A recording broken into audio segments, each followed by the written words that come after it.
And so last time I spoke a little bit about going, and I mentioned the fact that as a believer, we are always called to go. In whatever season, in whatever restrictions are around us, going is as much an attitude mindset as it is a practical thing.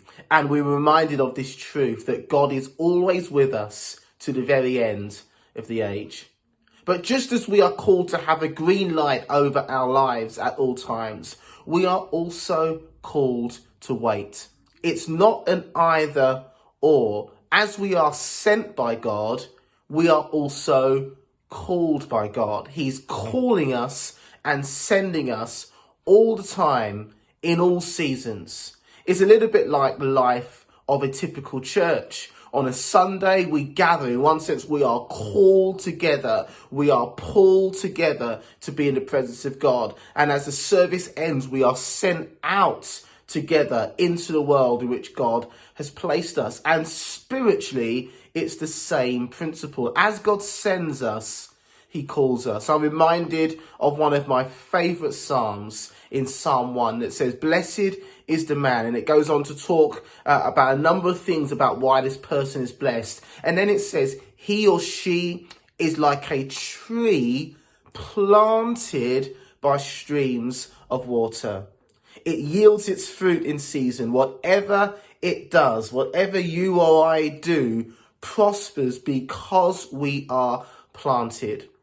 One of the other verses in the book of Psalms tells us that planted in the house of the Lord, they will prosper. So just as we are called to go, we are called to wait. We are called to sit. We are called to rest in God's presence. So I encourage you to be a person that learns the practice of spending time in God's presence, not to get something from him, not to hear something from him, but simply to be, simply to rest. I was at a conference recently and we were talking about the fact that in the early parts of the Bible, in the book of Genesis, where we read about Cain and Abel, we don't read anything where it says that God told them to bring their worship to him. We don't read that. It's silent. All we read is that they just did that spontaneously, it seems. And what that suggests to me is that Cain and Abel, or mankind, were created with an inbuilt desire to worship God, to spend time with God, to love over him, without any sense of wanting to get something back.